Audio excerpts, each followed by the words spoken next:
हाम्रा प्रहरी साथीहरू यहाँ नजिक आउनुभएको छ। हामीले केही ढुङ्गा मुढा तपाईँहरूलाई हान्ने, हामीले गाडी हान्ने, तोडफोड गर्ने हाम्रो कुनै पनि अभियान छैन। तर तपाईँहरूले यदि दमन गर्नुभयो भने हामी पनि हातमा दही जमाएर बढ्ने बाटोमा छैनौँ। हाम्रो घरको गार्जेनलाई तपाईँहरूले दमन गरेर राख्नुभएको छ।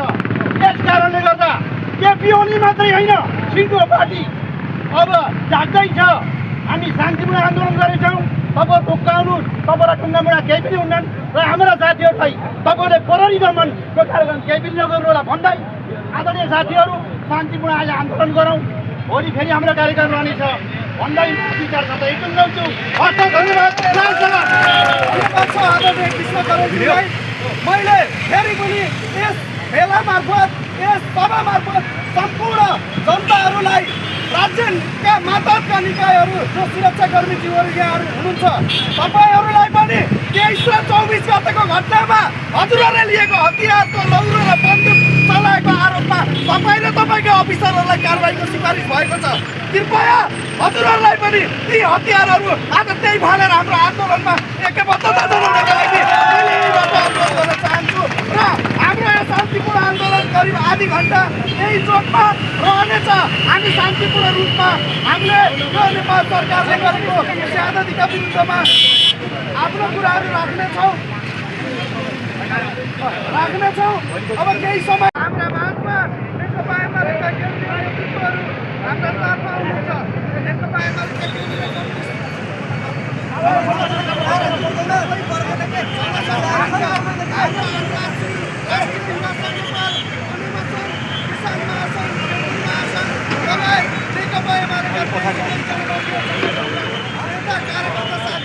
आज हामी शान्तिपूर्ण आन्दोलनका क्रममा यहाँ उपस्थित भएका छौँ। हामीले प्रशासन मार्फत आज नेपाल सरकारलाई ध्यान आकर्षण गर्नका लागि हाम्रो पक्राउ हुनुभएका अध्यक्ष मण्डलको विषयमा उहाँहरूलाई पक्राउ गरिएको छ। बिना शर्तमा उहाँहरूलाई रिहाईको माग केपी ओलीलाई पुलिस कुटी कुटी मार्ने गृहमन्त्री राजीनामा दे। पुलिस कुटी मार्ने गृहमन्त्री राजीनामा दे। योजनाकार बालनलाई गिरफ्तार गर भनौँ न। बालनलाई गिरफ्तार गर भनौँ। 23-24 को योजनाबद्ध नायक 23-24 को नायकलाई गिरफ्तार कर।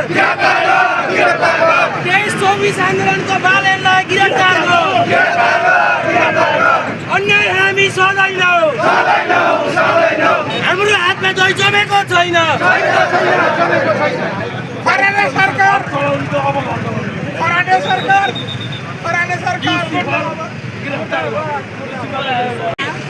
योजना गर्दाखेरि हामी यो अहिलेको सरकार, यो 25 सरकारले यो गरेको निर्णय र हाम्रो पार्टीको संसद अध्यक्ष कमरेड केपी शर्मा ओलीलाई गिरफ्तार गरिनु भनेको यो हाम्रो घोर भ्रष्टाचार गर्न चाहन्छौँ। अबका केही दिनमा हाम्रा कमरेड केपी शर्मा ओली, पूर्व प्रधानमन्त्री कमरेड केपी शर्मा ओलीलाई छोडिएन भने हामी यो रूपन्देही जिल्लामा अन्यथा नलाओस्। सम्पूर्ण सरकारमा रहेका साथीहरूलाई म भन्न चाहन्छु, हामीले एकदम 2065 सालमा प्रचण्ड थापाको मृत्यु हुँदाखेरि हाम्रो आदरणीय दाजु प्रचण्ड थापा मृत्यु हुँदाखेरि कसरी आन्दोलन गरेका थियौँ, त्यसरी नै आन्दोलन गर्नेछौँ। यो चेतावनी नलिनुहोस्। यो चेतावनी साथै तपाईँहरूलाई यो हाम्रो अहिले शान्तिपूर्ण भइरहेको छ र यसभन्दा बाहेक गर्नु पऱ्यो भने हामी एकजुटका साथ सम्पूर्ण कमरेडहरू एक ठाउँमा उभिएर यो आन्दोलन विराट रूपमा हामीले सफल पार्नेछौँ भन्दै हामी यो शान्तिपूर्ण आन्दोलनलाई हामी धेरै कुराहरू लम्बाउन चाहन्नौँ। तसर्थ यो शान्तिपूर्ण आन्दोलनलाई मैले यो फिट मार्दछु।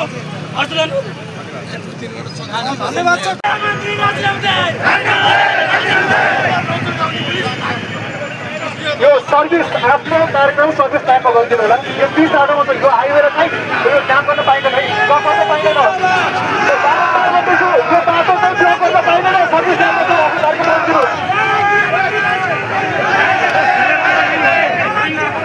यो 20 बाटोमा कुनै कार्यक्रम गर्न पाइँदैन।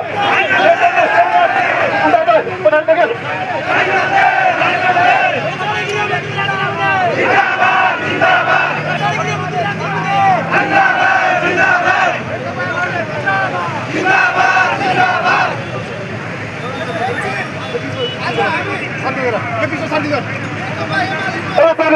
एउटाले सबैले यो विश्व सर्किल गर यहाँ विश्व सर्किल गर यता विश्व सर्किल त उता गर विश्व सर्किल गर उता विश्व सर्किल गर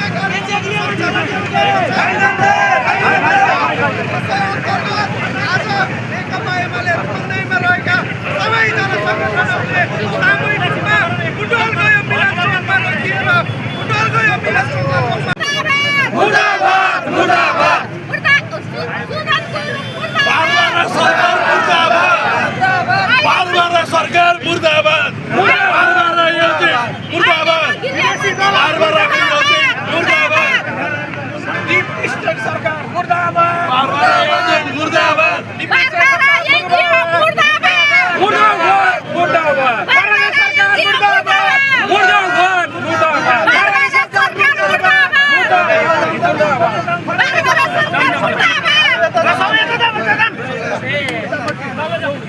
अमेरिकी हस्तक्षेप बन्द गर अमेरिकी हस्तक्षेप बन्द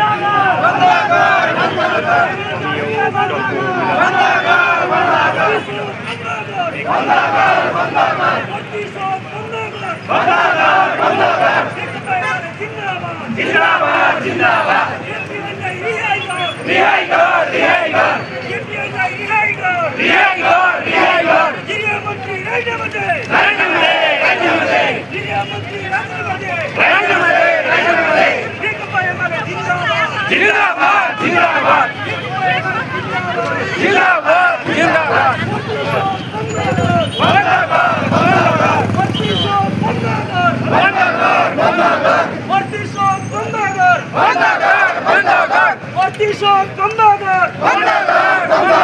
नेकपा एमाले जिंदाबाद नेकपा एमाले जिंदाबाद नेकपा एमाले जिंदाबाद यहाँलाई गृहमन्त्री नरेन्द्र मोदी यहाँलाई गृहमन्त्री नरेन्द्र